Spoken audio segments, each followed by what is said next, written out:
정부에서 좀 참석자들한테 공식적으로 사과를 했으면 좋겠습니다. 우선 청와대도 대통령께서 청와대 앞마당도 개방한 마당에 지금 1980년대 개방 공청회 같은 분위기, 그럼 진보 정권을 위해서 뭐 때문에 국민들이 투표를 했느냐, 여기에 대해서는 정부에서 좀 참가자들한테 우선 사과를 해주셨으면 합니다.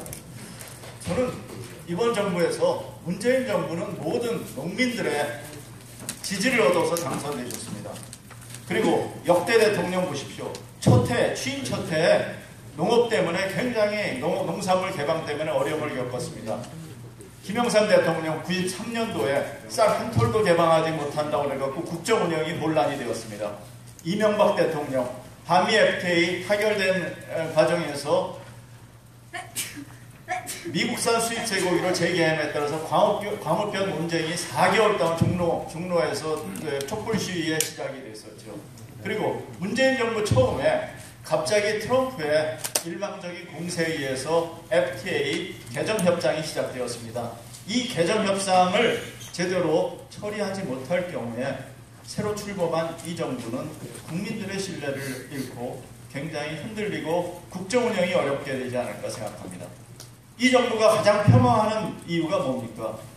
가장 폄하하는 경제정책의 가장 큰 틀은 일자리 창출을 통한 소득을 통한 소득주도의 경제성장입니다. 일자리 창출인데 일자리 창출의 고용 취업 개수가 가장 큰 것이 농업입니다.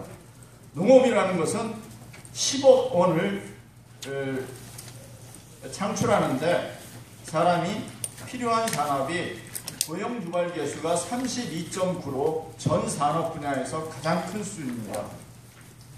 농업 생산이 GDP에서 생산을 차지하는 비중은 낮지만 농업 생산으로 인해서 창출되는 일자리 효과가 가장 큰 산업임을 협상하는 과정에서 명시해야 될 것입니다. 이것은 대통령의 국정 철학이며 우리나라의 경제 철학입니다.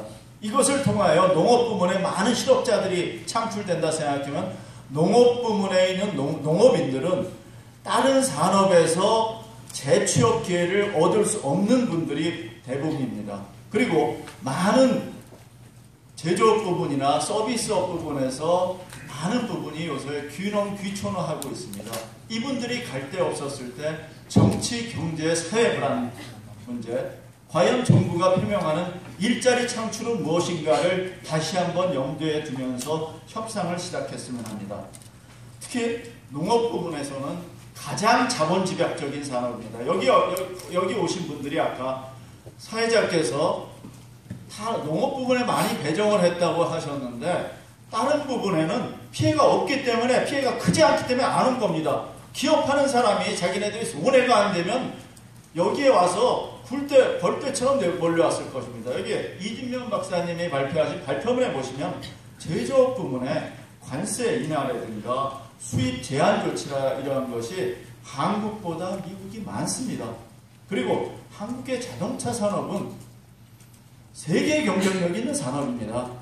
세계의 경쟁력이 있었기 때문에 한국 시장에서 한국 소비자들이 한국의 자동차를 선호하는 것입니다.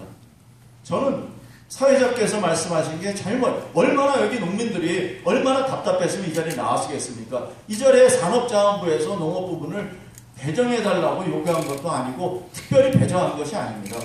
농업 부분이 많은 피해가 예상이 되고 이로 인하여 경제 전체가 굉장히 어려움을 겪기 때문에 이 어려운 분들의 목소리를 듣고 이러한 것을 협상 과정에 잘 반영하고자 산업자원부에서 이런 분들의 공청회 자리에서도 모시고 토론자도 모셨을 거라고 저는 생각합니다. 제가 말씀드리는 또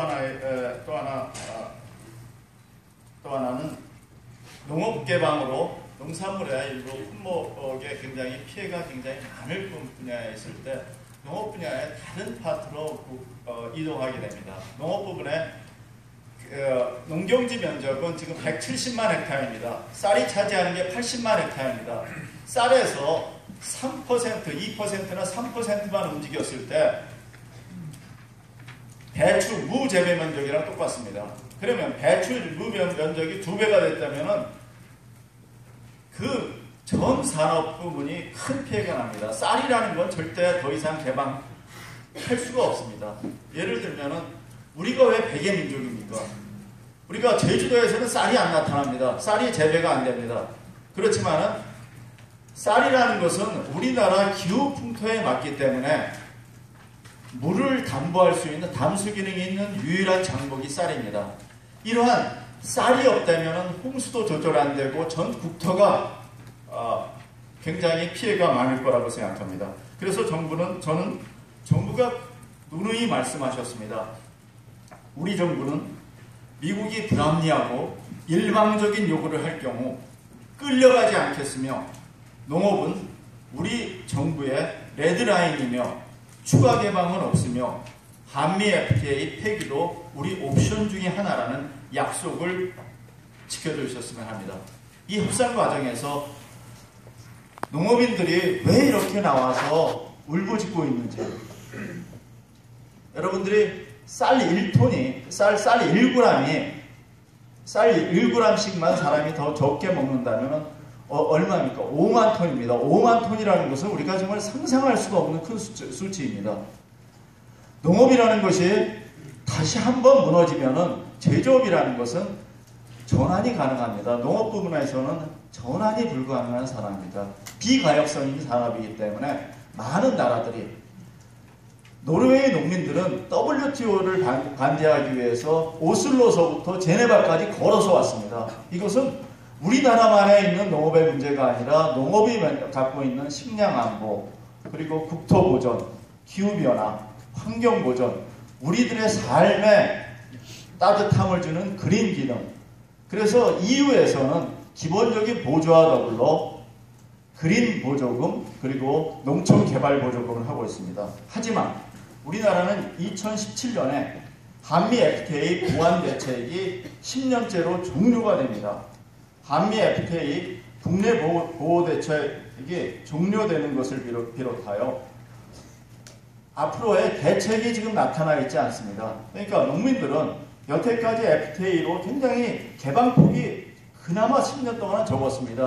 앞으로 15년으로 되면 관세가 철폐되고 25년만, 최대한 25년이면 우리나라가 완전 개방되는데 농업 부분에 대책도 없이 한미 FTA 개정 협정을 하신다니 굉장히 불안합니다.